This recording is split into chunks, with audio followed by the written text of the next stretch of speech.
حضرت سیدنا امام دارمی رحمۃ اللہ تعالی علیہ نے مسند الدارمی کے اندر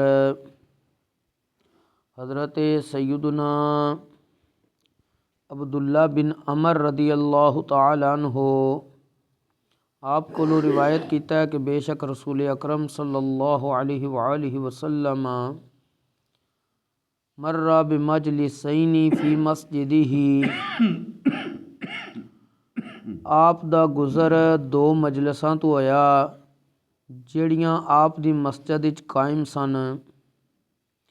دو مجلساں لگیاں سن مسجد دے اندر۔ نبی کریم صلی اللہ علیہ وآلہ وسلم انہاں مجلساں دے کولوں گزرے۔ فقال کلاہما علی خیر، نبی کریم صلی اللہ علیہ وآلہ وسلم نے ارشاد فرمایا کہ دوویں مجلساں خیر دیاں نے، نیکی دی مبارک مجلساں نے۔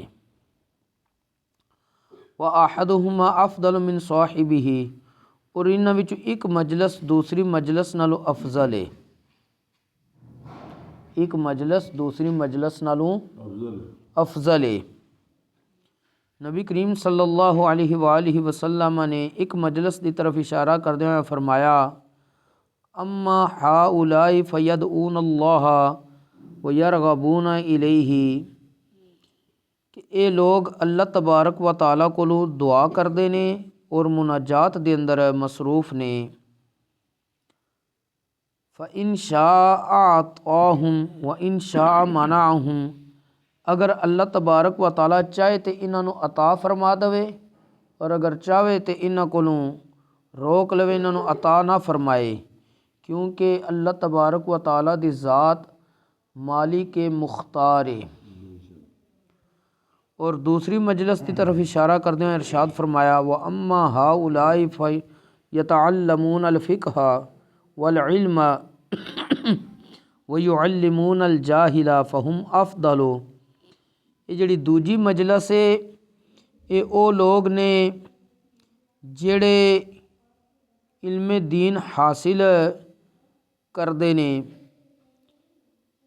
اور نہ جانن والیاں لوکاں نوں سکھان وچ مصروف نے، لہذا انہاں دا درجہ افضل اور بالا تر ہے۔ وَإِنَّمَا بُعِثْتُ مُعَلِّمًا، تو مینوں اللہ تبارک و تعالیٰ نے معلم ہی بنا کے بھیجیا ہے، یعنی سکھانے والا۔ قال ثم جلس فیہم، پھر نبی کریم علیہ الصلاۃ والسلام علم والیاں دی مجلس دے اندر خود تشریف فرما ہو گئے، بیٹھ گئے۔ پتہ یہ چلیا کہ نبی کریم علیہ السلام دے فرمان تو کہ جڑے لوگ علم سیکھدے نے اور علم سکھاندے نے، وہ انہاں حلقیاں نالوں افضل حلقے نے جڑے دعا اور مناجات وچ صرف مصروف رہندے نے یا کسی ہوری نیکی دے کام وچ مصروف رہندے نے۔ کیونکہ جس وقت کوئی بندہ علم سیکھدا اور سکھاندا ہے تے او جنہاں نوں سکھا رہا ہے انہاں تو جہالت دور کر رہا ہے، اور جہالت نو دور کرنا یہ بہترین عمل ہے۔ اس واسطے سانوں بھی اس دے وچ سبق یہ ملدا ہے کہ اونچے درجے والیاں دی مجلس وچ بیٹھنا چاہیدا ہے۔ تو اونچے درجے والیاں دی مجلس کیڑی ہے؟ نبی کریم علیہ السلام دے فرمان دے مطابق جڑے علم دین سیکھدے نے اور سکھاندے نے۔ لیکن ساڈے معاشرے دا عالمی ہے کہ اگر کوئی علم دین سیکھ رہا ہوئے اس مجلس وچ بیٹھنا لوگ گوارا ہی نہیں کردے، کہندے نے یہ کہڑا ساڈا کام ہے، اسی تے فلاں ہونے ہاں، ساڈا سٹیٹس ہی کوئی اور ہے، ساڈا سٹیٹس یہ نہیں رہا۔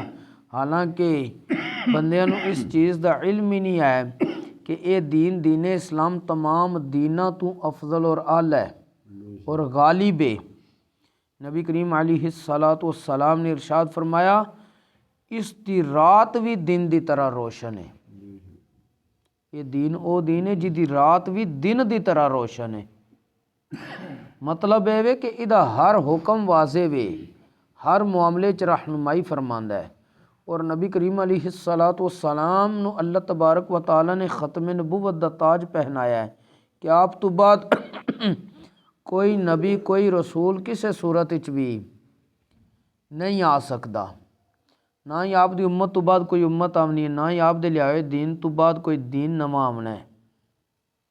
جس وقت ہر چیز قیامت تک یہی رہنی ہے، نبی یہی رہنے نے، امت یہی رہنی ہے، اسلام یہی رہنا ہے، تو پھر اللہ تبارک و تعالیٰ نے بھی فرمایا کہ الیوم اکملت لکم دینکم واتممت علیکم نعمتی ورضیت لکم الاسلام دینا۔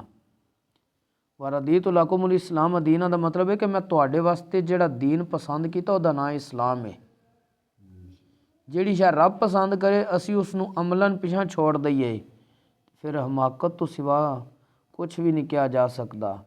اور جڑا بندہ اللہ تبارک و تعالیٰ دی پسندیدہ چیز نو پسے پشت ڈال دے تے انہاں دا پھر مقدر صرف اور صرف ذلت اور رسوائی ہوندی ہے، عروج انہاں نوں نصیب نہیں ہوندا۔ اللہ تبارک و تعالیٰ سانو دین اسلام دا فہم نصیب فرمائے، سیکھنے سکھانے دی بھی توفیق نصیب فرمائے۔ وما توفیقی الا باللہ۔